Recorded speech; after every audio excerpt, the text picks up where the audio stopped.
स्थूल कारण भावना में पांचवी भावना अपनी संवेग भावना की चर्चा चल रही थी।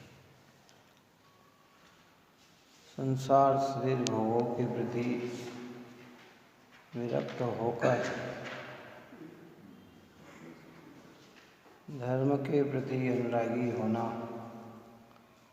उसका नाम है संवेग भावना। इस संवेग भावना में संसार के स्वरूप का चित्रण करते हुए पुत्र का स्वरूप, स्त्री का स्वरूप, मित्र का स्वरूप, शरीर का स्वरूप, संसार का स्वरूप बताते हुए उनसे उदासीन करते हुए धर्म की भावना की चर्चा करते हैं कि धर्म का और धर्म का फल, जिसकी चर्चा में कल अपन ने बात कही थी कि जनागम में 4 प्रकार से धर्म की परिभाषाएं मिलती है। इसमें एक वस्तु स्वभाव धर्म है,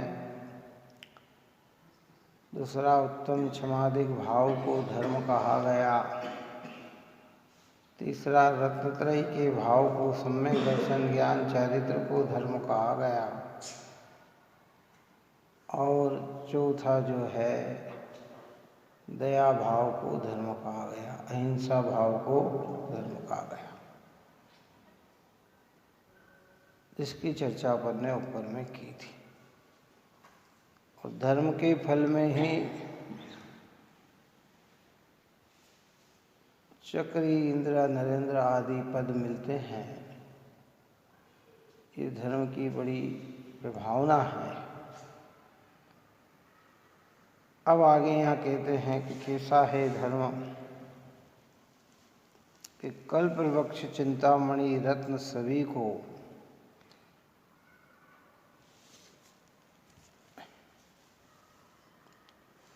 कल्प वृक्ष चिंतामणि रत्न सभी को धर्मात्मा के दरवाजे पर खड़े समझो।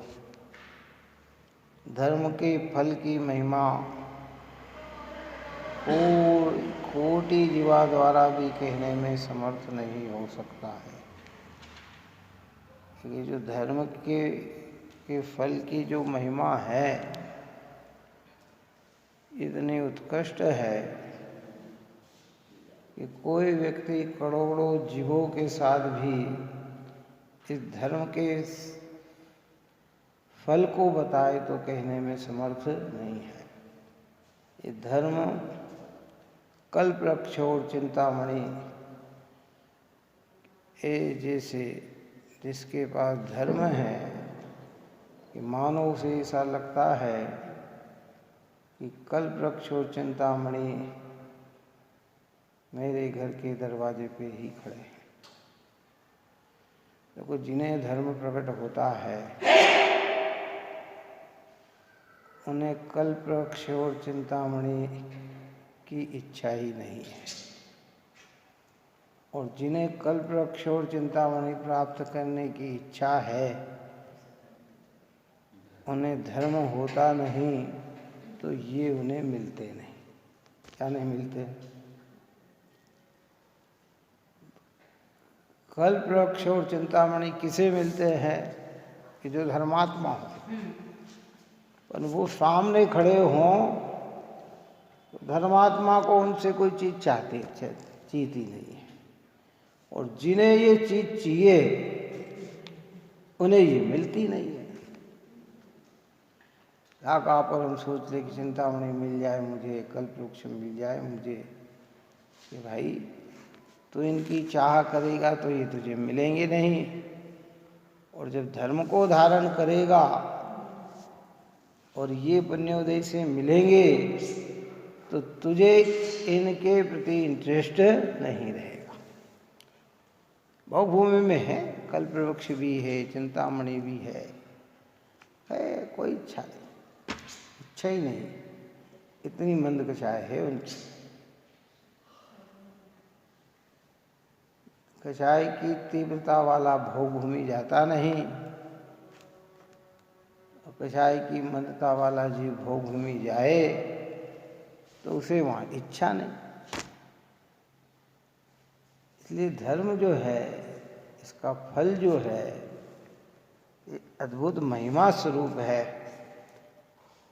और करोड़ों जीवों के द्वारा भी इसकी जितनी महिमा गाई जाए, आप और हम गाने में समर्थवान नहीं। जैसे संसार के परिभ्रमण की कथा इतनी बड़ी है कि करोड़ों जीवों से भी कहा जाए, उसके दुख इतने हैं कि करोड़ों जीवों से भी कहा जाए तो कहने में जैसे हम असमर्थ हैं, ऐसे धर्म और धर्म के फल की भी महिमा ऐसी है कि जितना कहा जाए हम कहने में असमर्थ। व्यवहार में कह देते बहुत सुख मिलता है, बहुत शांति मिलती है, ऐसा होता है, ऐसा होता है, लेकिन वास्तविकता में धर्म का फल जो इतना पवित्र है कि उसकी महिमा हम इन वाणियों के द्वारा कहा नहीं। जैसे अनंत के गुण इतने हैं, एक गणधर और इंद्र भी उनकी स्तुति पूरी तरह से नहीं कर सकते हैं। क्या समझा?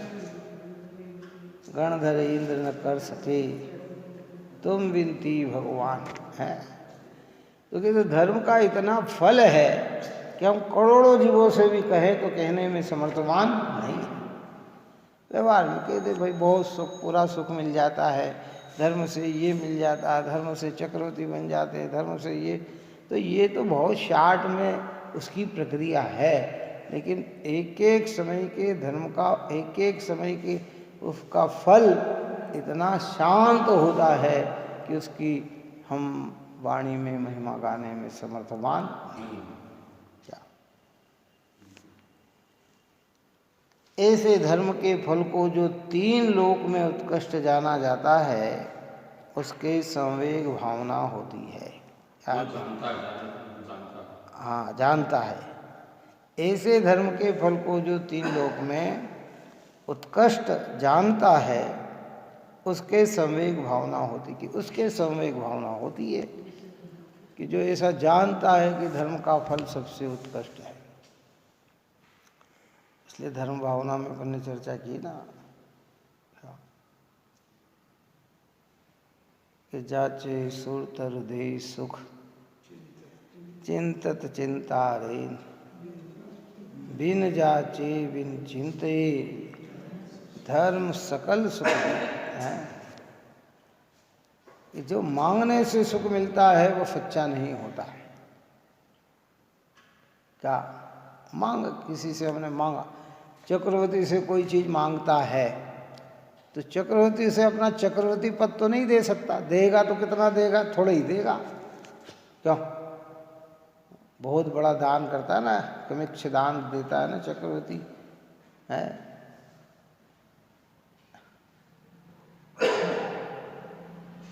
कल्पद्रुम मंडल विधान करके वो मन माफिक दान देता है। कितना दान देता है? उतना ही तो देता है जितनी लिमिटेशनता है।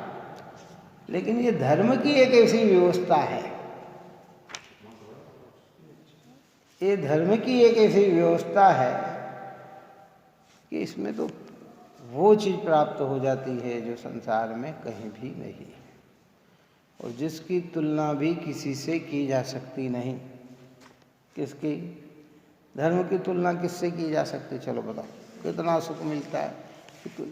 मोक्ष सुख के आगे किसकी उसकी क्या तुलना की जा सकती है? कोई तुलना नहीं की जा सकती। इसलिए जो कष्ट जानता है उसके संवेग भावना होती है।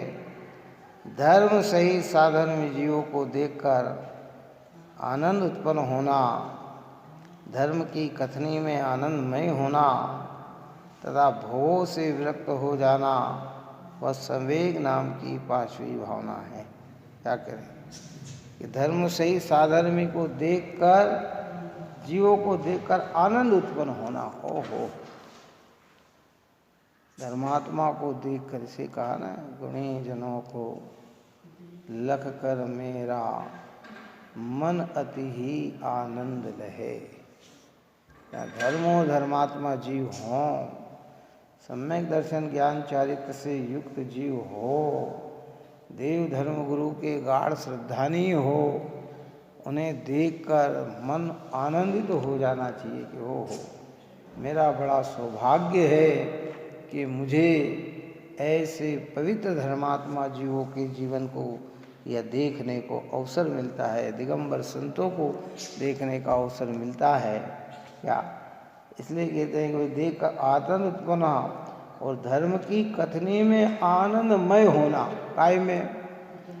धर्म की, कोई भी धर्म की चर्चा सुने प्रसन्न चित्त से सुनो, उल्सित होकर सुनो, बोझित होकर जिनवाणी नहीं सुनना, प्रसन्न चित्त होकर जिनवाणी सुनना। क्योंकि ये एक ऐसी चीज है कि इसका अगर संस्कार गिर गया ना तो खाली नहीं जाता है। जैसे हीरे की एक कणी का, कोई हीरे जवाहरात का धंधा करता हो, हीरा टाचता हो और उसकी कणी का भी थोड़ी सी गिर जाए, क्या तो कणी का कीमती होती है। क्या होती है? धूल कितनी गिर जाए, ये गिर जाए, उसका इतना महत्व नहीं है, लेकिन सोने से भी कई गुना ज़्यादा कीमती वो होती है। क्या होती है?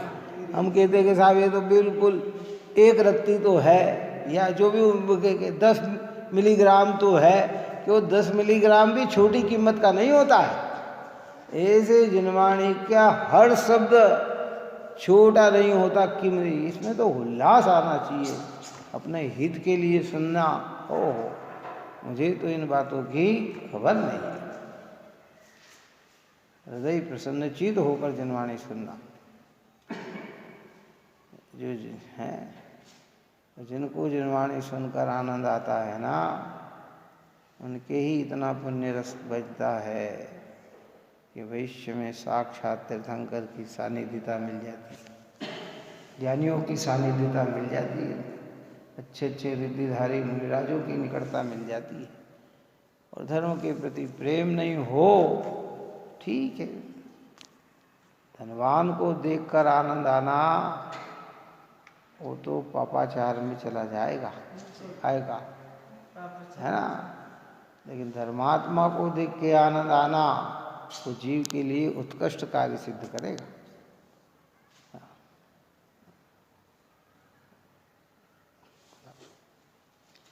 आनंदमय होना तथा भोगों से विरक्त हो जाना, यह संवेग नाम की 5वीं भावना है। इसको आत्मा का हित रूप समझकर निरंतर इसकी भावना भावो तथा भावना के आनंद सहित होकर इसकी प्राप्ति के लिए इसका महान अर्घ उतारण करो। इस प्रकार संवेग नाम की 5वीं भावना का वर्णन किया। यहाँ हमारी कौन सी भावना पूर्ण हुई? ये संवेग भावना, जो 5वें नंबर की भावना है, ये भावना यहाँ चिंतन करो इसका बार बार बार बार बार। संसार, शरीर, भोगों से उदासीन होकर सम्यक दर्शन ज्ञान चारित्र से रखना।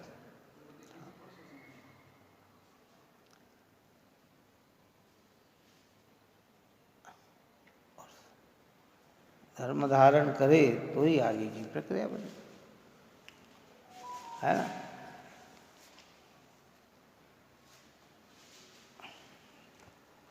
जीव का स्वरूप आनंदमय है, तो वो आनंदमय स्वभाव समझ में कब आएगा? कि धर्मात्माओं की महिमा आएगी तो समझ में आएगा। तीर्थंकरों की महिमा, सामान्य केवली की महिमा, राज भगवंतों की महिमा, गंधर्वों की महिमा, महिमा आती है तो कार्य की सिद्धि होती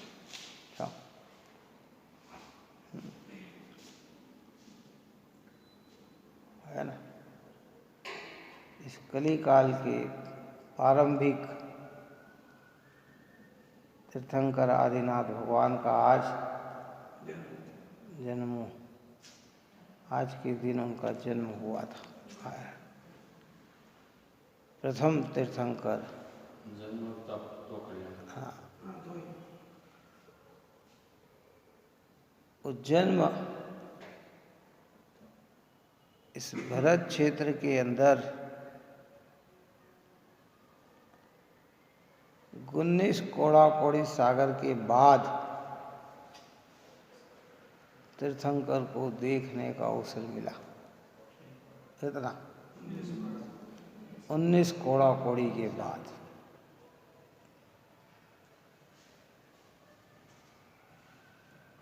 कितने काल? 20 कोड़ा कोड़ी का एक कल्प काल, 10 कोड़ा कोड़ी की उसपणी और 10 कोड़ा कोड़ी की असपणी।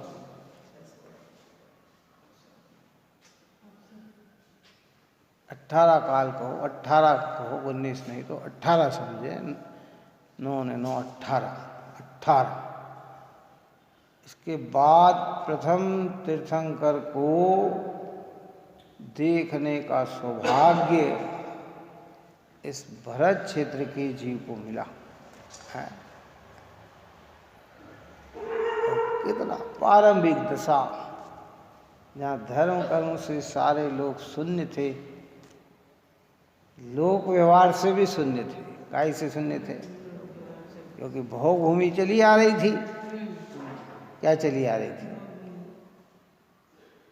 भोग भूमि चली। 84,000 वर्ष कम 1-2 कोड़ा कोड़ी सागर का चतुर्थ काल होता है, अवसपनी का और उपसपनी का दोनों मिलाकर। कितने? 42 इधर के कम करो, 42 उधर के कम करो, तो उस क्रम में थे। पहला काल 4 कोड़ा कोड़ी का, दूसरा काल 3 कोड़ा कोड़ी का, तीसरा काल 2 कोड़ा कोड़ी का।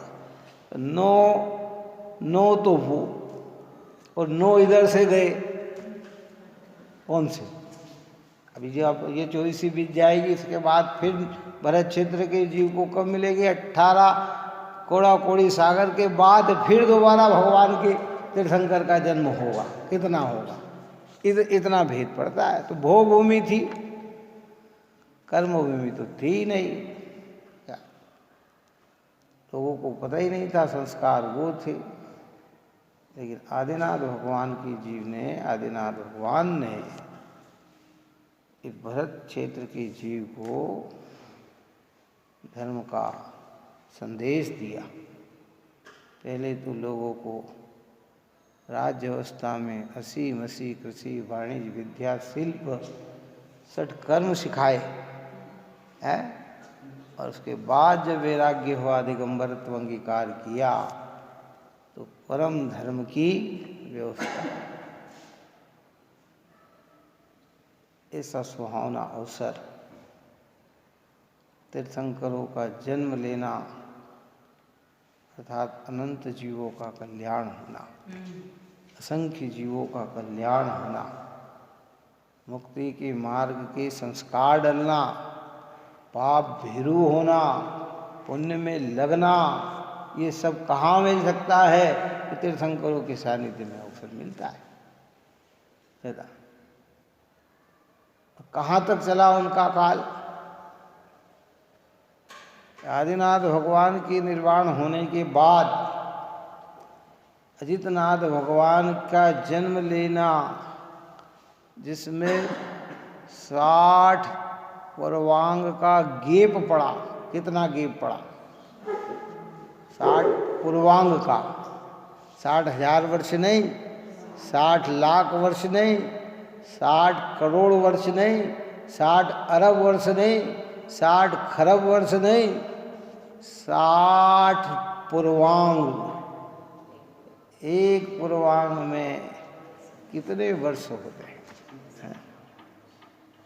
70,56,000 वर्षों का एक पूर्वांग, और ऐसे 60 लाख पूर्वांग। हाँ, अब करो गुणित, कोई कैलकुलेशन नहीं है किसी के पास। हाँ, सारी आज की जितनी भी ये मशीनरियाँ है सब फेल है इसकी। आज क्या समझे? इतना तक आदिनाथ भगवान का मार्ग चलता रहा, उस परंपरा में चलता रहा, वहाँ तक मोक्ष जाते रहे जीव। कहाँ तक? ऐसा नहीं कि आदिनाथ भगवान के बाद मोक्ष जाना बंद हो गया या ये यहाँ के, नहीं, वो धारा है। आप और हमें तो भगवान महावीर स्वामी को गए को अभी 2600 साल ही हुए हैं। कितने साल हुए हैं? 2500 ने कुछ साल ही हुए अभी तो, और उसमें धर्म में इतनी शिथिलता हो गई, इतनी विपरीतता हो गई। लेकिन वहाँ जब 60 पूर्वांग तक चला हो तो कैसे, क्यों? कि भैया वहाँ एक तीर्थंकर का अभाव हुआ, मोक्ष हो गया। तीर्थंकर तो नहीं होते, लेकिन सामान्य केवली चलते थे, ऋद्धिधारी मुनिराज चलते थे, उनके द्वारा प्रचारित होता था। फिर उनका हुआ तो दूसरे सहज में ऐसी योग्यता ले लेकर जीव आते थे, तो 60 लाख पूर्वांग तक चलता रहा। और अभी यहाँ ऐसी जीव की योग्यता ही नहीं। भगवान महावीर को गए को 2600 साल हुए, अंतिम केवली जम्बू स्वामी हुए, निर्वाण उनका हुआ। उसके बाद अभी तक एक भी निर्वाण किसी का हुआ भी नहीं और होगा भी नहीं। क्या समझा है? और धीरे धीरे धीरे शिथिलाचार कितना। मैंने उस रोज कहा था कि जब भारत छोटा सा था, 16 करोड़ की भारत की जनसंख्या 400 साल पहले अकबर बादशाह के समय, उस समय बताते हैं कि 4 करोड़ जैनी थे। कितने थे? इतिहास में इतना लिखा है। 400 साल पहले की बात। कितने? 25%। 16 करोड़ भारत की जनसंख्या, उसमें 4 करोड़ जैनी। और आज 135-40 करोड़ की जनसंख्या, और दशमलव पॉइंट पे आके खड़े हो गए। 1% भी पूरी तरह से नहीं है। 1 करोड़ 40 लाख लोग भी नहीं है। कितने हैं? हाँ, और मान लो 5-25 लाख और जोड़ लो 45 की जगह, तो कि भाई जिन्होंने अपने गोत्र लिखा दी ने जैन नहीं लिखाया, तो समझ लो ऐसे 5-25 लाख और हो जाएंगे। इससे ज़्यादा तो नहीं हो सकते ना, आधा % भी नहीं है। और आज से 10 साल बाद अगर नई संख्या आई तो बोलो फिर कितनी आएगी जैन समाज की? क्या व्यवस्था है? जा रहे हैं, संख्या कम होती चली जा रही, जा रहे हैं, संख्या कम होती चली जा रही है। जैन धर्म पूरा पूरा पूरा अंधेरे में चलता चला जा रहा है। एक बच्चा हो गया, एक बच्ची हो गई, वाह, किसी के एक ही हो गया, किसी के 2 लड़की हो गई, कोली खत्म हो गया। क्यों? विदेश परे चले गए, वो वहाँ हो गए, कोई यहाँ हो गए। तो आने वाले समय में तो यही दशा होनी है। क्या है? तो कौन, ये नहीं, आप और हम अभागे हैं। साक्षात तीर्थंकर तो हमारी आंखों से हम देख नहीं पाए हैं, ऐसे महान रिद्धिधारी मुनिराजों को नहीं देख पाए क्या? और जो साधन हमें मिला है उसकी ओर हमारी रुचि नहीं है, तो फिर क्या है? जीवन तो खोखला होके चले जाएंगे। लोग कहेंगे हाँ बाहर की वैभव की, क्यों? धनवान होंगे तो पिताजी मरने के बाद पूछेंगे क्यों पिताजी क्या क्या छोड़ के गए, बस यही पूछ सकते हैं। अरे साहब हमारे लिए तो मकान छोड़ गए, दौलत छोड़ गए, ये, अरे बहुत अच्छे थे, लेकिन वो उनके साथ क्या ले गए हैं?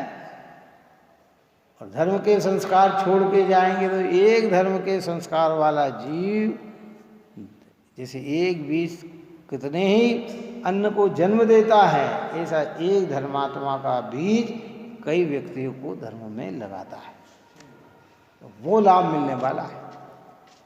इसलिए संवेग भावना की अर्घ उतारण करके इसकी महिमा भाव, प्रशंसा भाव, ओह धन्य है वे जीव जो संवेग भाव से सुशोभित है। किसे का संवेग भाव?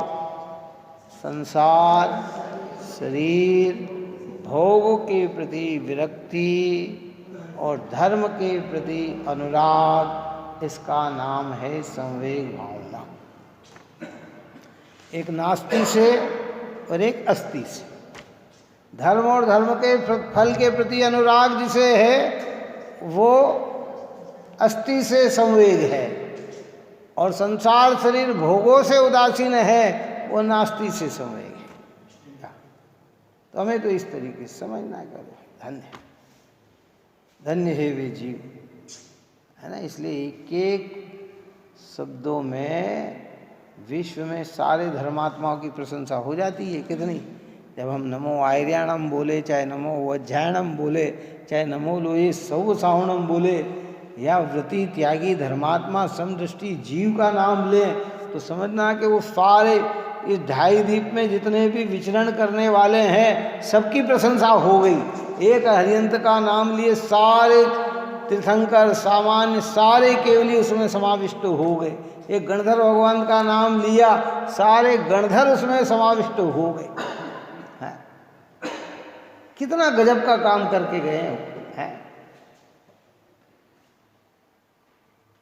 सोचो है, प्रारंभ में हुए आदिनाथ भगवान, कितना 42,000 वर्ष कम 1 कोड़ा कोड़ी पूर्व में हुए आदिनाथ भगवान, कितना। और आज तक उनकी प्रसन्न महिमा हो रही है।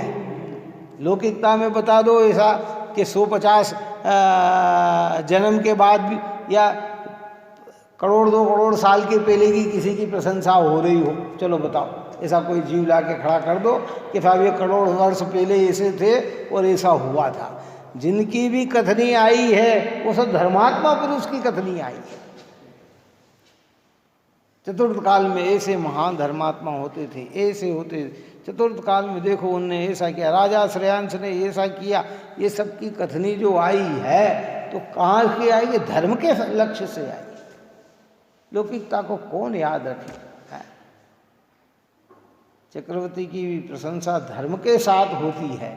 अगर वो अभी कल कहा ना, वो भी धर्म का फल है, वो तो छूट गया, ये उसकी कमजोरी है। लेकिन भविष्य में फिर जाकर वो क्या होगा कि फिर सम्यक्त की आराधना करके नियम से मुक्ति का पात्र होगा। है नारायण बन गई, भोग में मस्त होकर आयु पूर्ण हो गई, ठीक है, नरक गति चले गए। लेकिन महाआत्मा आराधना कर रहे हैं तो भावी काल में आने वाले काल में वो भी तीर्थंकर के रूप में जन्म ले लेंगे।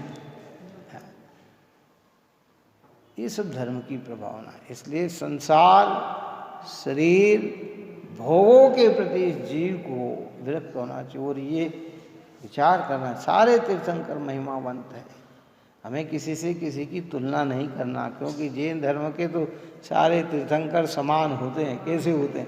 ये तो व्यवहार में कहते हैं कि अंतिम तीर्थंकर भगवान महावीर था तो हम उनके शासन की महिमा गाते हैं। लेकिन चाहे वो भगवान महावीर हो, चाहे वो प्रारंभिक आदिनाथ हो, या मध्यम वासपूज्य हो, या विमलनाथ हो, सारे तीर्थंकरों ने एक ही कार्य किया है, जगत का उद्धार किया है। क्या कार्य किया है? सारे तीर्थंकर जितने भी हो गए, एक भी तीर्थंकर ऐसा नहीं है कि जिसने किसी जीव का संसार में उलझाया हो। उनकी प्रत्येक देशना में सबकी ऐसा नहीं कि भगवान महावीर ने कोई ऐसा कार्य कर दिया हो कि आदिनाथ नहीं कर पाए हो। बात समझ में आई कि नहीं आई है? भगवान महावीर ने ये कार्य कर दिया जिसे अजितनाथ भगवान नहीं कर पाए हो। किस उनकी लंबी आयु थी तो लंबी आयु में भी वही कार्य किया। भगवान महावीर की छोटी आयु थी तो छोटी आयु में भी वही कार्य किया। कौन सा कार्य किया? धर्म का प्रचार प्रसार किया। ऐसा नहीं समझना चाहिए। जबकि अब आदिनाथ का खाली मुनि दशाई देखे उनकी, किनकी? आदिनाथ भगवान की मुनि दशाई देखें तो 1000 वर्ष की, कितनी? और भगवान महावीर का पूरा जीवन देखे तो 72 साल का। कितने साल का है? लेकिन 72 साल में भी उन्हें वो ही करना था जो आदिनाथ भगवान ने किया। बात समझ में आई कि नहीं है? ये 12 साल तक नग्न दिगंबर रहे। आदिनाथ भगवान 1000 वर्ष तक दिगंबर रहे, लेकिन 1000 वर्ष में भी आदिनाथ भगवान ने वही कार्य किया जो भगवान महावीर ने 12 साल में किया। अलग अलग नहीं किया कि नहीं साहब उनने बहुत ज़्यादा किया, नहीं, वो तो एक ही भावना थी। क्योंकि देखो अपन ने पहले इस विषय में चर्चा कर ली है कि तीर्थंकर जी जब से दिगंबर बनते हैं वो उपदेश देते नहीं। बात समझ में आई नहीं? मौन रहते हैं। आहार लेके धर्म ध्यान करना वही साधना करते हैं। तो जैसी आदिनाथ भगवान ने साधना की वैसे भगवान महावीर ने की। उन्हें 1000 वर्ष किया, इन्हें 12 वर्ष किया। और जब तीर्थंकर बन के अरिहंत पद प्राप्त कर लेते हैं, घाती कर्म नाश करके केवल ज्ञान को प्राप्त हो जाते हैं, तो उनकी दिव्य देशना कीर्ति है। तो जो दिव्य देशना का में स्वरूप आदिनाथ भगवान की आया, वही दिव्य देशना में स्वरूप किसका आया? भगवान महावीर की वाणी से आया। वही शांतिनाथ भगवान से आया, मल्लिनाथ भगवान से आया, मुनिसुव्रतनाथ भगवान से आया। क्यों है? इसलिए आप और हमारी दृष्टि ऐसी बन जानी चाहिए कि नाम एक तीर्थंकर का लें और सारे तीर्थंकर उसमें समाविष्ट हो जाए, सारे सामान्य केवली उसमें समाविष्ट हो जाए। एक नाम में ऐसी महिमा जागृत हो जानी चाहिए। तो व्यवहार है, उपयोग को लगाने के लिए अलग अलग। नहीं साहब अभी आदिनाथ भगवान की पूजा कर ली तो चलो महावीर स्वामी की कर लें, महावीर स्वामी की कर ली चलो चंदा प्रभु है ना, आप और हम अर्घ्य चढ़ा दें सबके अलग अलग। ये तो ज़्यादा से ज़्यादा समय हमारा यहाँ लग जाए इसलिए अलग अलग है। बात समझ में आई कि नहीं? नहीं तो क्या हुआ, अर्घ्य चढ़ा दिया चलो घर चलो, तो क्या नहीं, रुको, जितनी देर यहाँ रुकेंगे नुकसान कुछ नहीं है, फ़ायदा ही मिलना है। क्या मिलना है? तो कि भाई ये करा, अभी ये चला, चलिए फिर ये चढ़ा लो, फिर ये चढ़ाओ, जितना समय रुको, लेकिन एक में ही सब है और सब में ही एक है, कोई अंतर नहीं पड़ता। समझ में आई बात? क्यों हम अलग अलग से सब अर्घ्य चढ़ा देते हैं, फिर समुच्चय अर्घ्य चढ़ाते हैं, फिर सब में भी आ जाता है, और उसके बाद भी फिर हम और कृत्रिम चैत्यालय का अर्घ्य चढ़ा देते, तो कोई बुरा थोड़ी है। जितना कर सको, जितना उपयोग आपका मंदिर में लग जाए। क्यों? अपन ने 9 बार नमोकार मंत्र बोला, क्या किसी के पास ज़्यादा टाइम है वो 27 बार बोल लेता है, किसी के पास और ज़्यादा टाइम वो 108 बार बोल लेता है, किसके पास और ज़्यादा टाइम है वो 2-3 माला फेर लेता है, तो फिर बहुत अच्छा है। लेकिन है सब में क्या? बोलो क्या है? एक ही चीज़ है ना। और कोई एक नमोकार मंत्र बोल के ही एक का चिंतन में ही 1 घंटा लगा देता है, तो उसने भी वही आराधना की है जो आपने बोल कर की है। फल तो उसके अपने परिणाम का आता है क्या? इसलिए हमें बहुत विचार करना चाहिए कि समय बहुत पवित्र धन्य होगा वो समय। 2 साल पहले अपन ने पंचकल्याणक मनाया ही आदिनाथ भगवान का। क्यों है? तो है किस प्रकार से वो सारी प्रक्रिया अपने नॉलेज में, ज्ञान में आई कि आदिनाथ भगवान इन्हें क्या देवता लोगों को खुशी हो गई कि हो धन्य है भरत क्षेत्र के जीव, इतने समय बाद तीर्थंकर का रूप और तीर्थंकर को की वाणी सुनने का अवसर मिलेगा। है सोच सकते अपने इस विषय में, बहुत विचार करना चाहिए। इसलिए यहाँ का कि ये सब काय का प्रभाव है, धर्म का प्रभाव है, इसलिए इसका महान अर्घ ले उतारण करो। इस प्रकार संवेग भावना की 5वीं भावना का वर्णन, संवेग नाम की 5वीं भावना का वर्णन किया। ये 5वें नंबर की अपनी भावना वर्णन हुआ। अब आगे अपन कल शक्ति प्रमाण त्याग की भावना की चर्चा कल करेंगे। आप और हम सभी जीव निरंतर भेद ज्ञान को प्राप्त होते हुए इस पवित्र आराधना में लगे, यही मंगल भावना है। और एक कल इंदौर से 5-7 साधर्मी बंधु पधार रहे हैं, जिनकी भावना है कि यहाँ मंदिर में पंच परमागम विराजमान करें। 5 जिनवाणी लेके हुए आ रहे हैं और उत्साहित लोग हैं, अच्छे हैं। जिन्होंने विभू ने बताया था ये मंदिर में जितने भी लाइट के खटके हैं, ये सब लाइट की जितनी भी प्रक्रिया है ये उन्होंने अपने को फ्री करी थी, पैसा नहीं लिया था एक भी उस व्यक्ति ने। जितने भी मंदिर में लगे ना ये नए खटके, सब उन्होंने बिना एक भी पैसा न लेकर अपनी तरफ से उन्होंने हमें दिए थे। हाँ, उसकी भावना है कि भाई बड़नेगर जाकर अपन मंदिर के दर्शन भी करें और पंच परमागम भेंट भी करें और यहाँ वो पूजन आदि भी करेंगे।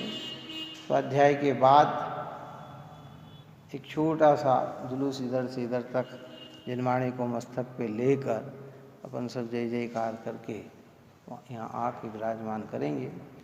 है ना, ज़्यादा से ज़्यादा लोग आए, सब और लोगों को अपन खबर कर दो जो भी आए, है ना। 9:15 से 10:15 या 9:30 से 10:30 प्रवचन है। हाँ 9:30, 9:30 से, हाँ प्रवचन के बाद, प्रवचन के बाद करेंगे। हाँ हाँ प्रवचन तो ये होगा, वो तो हाँ जो भी आना चाहे वहाँ से उनको हो तो ऑटो भी लगवा दो, या अपने पर्सनल साधन से आए तो उससे भी आ जाए। जिन जिन लोगों को खबर कर दो आ जाए तो बहुत अच्छा है, क्या उनके साथ। हाँ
जावाणी के ज्ञान से सूझे लोकालो